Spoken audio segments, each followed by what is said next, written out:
Hello, and welcome back to another episode of North Country. Let's get right into it.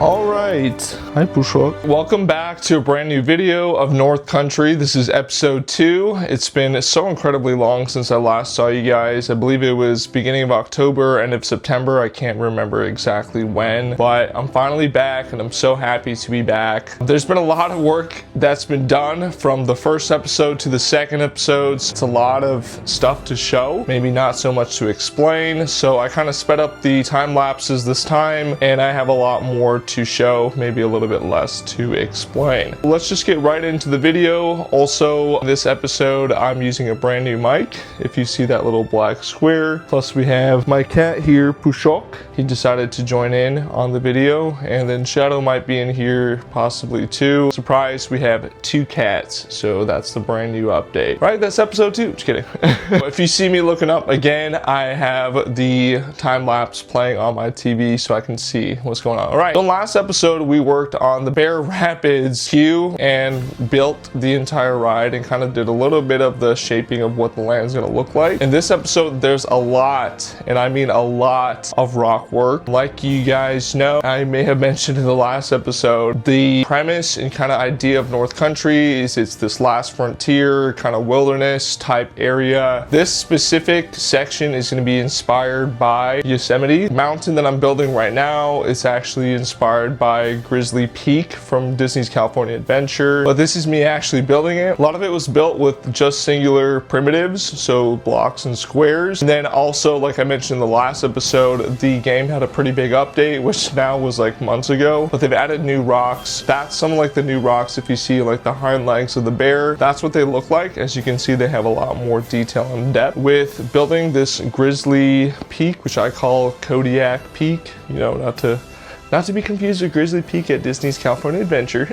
I obviously needed to make the surrounding mountains not as highlighted, so it focuses on Kodiak Peak itself. Some of the mountains are a little bit darker in the backgrounds as to not take away. Then also later you'll see that as I work on the mountains, I also started working on the half dome, which is inspired by Yosemite Valley's half dome. Wow, who would have thought? Additionally, a lot of rock work was done around Bear Rapids. Obviously with Bear Rapids being such a huge facade, well really it's not that huge. I needed to use forced perspective. What? No one's ever heard me say forced perspective before. Kind of make that cabin look a lot smaller than it is, because if I wanted to make Kodiak Peak to like the correct scale that it should be, it would be so huge that you'd probably see all across the entire park. But I had to use a lot of forced perspective and rock work and lighting work to make it look bigger than it actually is, as to not make it look enormously huge that puts everything out of scale. Plus you'll see a lot of rock work. Obviously the entire area is going to be like a valley, so you are going to be surrounded by mountains. Kind of originally what Italian Adventure was the mountain range in the background of the park, and then there's the Amalfi Coast, and then there was also Vesuvius in that mountain for ancient Rome. It's kind of a little bit of a throwback, not exactly, but that's kind of how Italian Adventure essentially was. It was a valley for the longest time. And the nice thing is that, a little trick for those who don't know, if you have huge show buildings, which I'm going to be having a few buildings that I want to hide, what you can always do is you can create mountains or like landscaping that kind of hides a lot of those buildings. To the eye, it looks like, oh, these are just mountains that from a distance look really big and tall, but really they're just there to cover up the ride. Once I've done a lot of rock work, I decided to work on the North Country railroad station. So North Country is going to be one of the railroad stops for the park's railroad system. For the entire park, there is a monorail system that will go around. My idea is to finally have the monorail system and the railroad system finished once I have, well, the entire park kind of finished, if you can call it finished. I feel like every time I'm like, okay, I'm almost done with the entire park, there's always some kind of update that expands how far the park can go, or they make some kind of update where I decide to remove something that I already have and redo it, revisit it, kind of make it look better. That North Country Railroad, it's probably just going to be sitting there for a long time just collecting dust, looking pretty, but eventually it will get used in the future. I don't have that future date yet, as a lot of my projects seem to keep getting pushed further and further. North Country, as some may have known, was originally supposed to be finished in 2025. If you're watching this video is coming out in December of 2025, and I'm maybe about a third of the way done with this land. You'll see at the end of the video. It is not close to being complete. A lot of my projects are getting pushed out a lot further. I've already been working on North Country for almost 4 months now, and I'm only a third of the way done. If we're doing math, you would think that probably North Country is going to take a year to build. Well, I'm hoping not. I plan to have North Country done kind of by springtime of 2026. Ideally.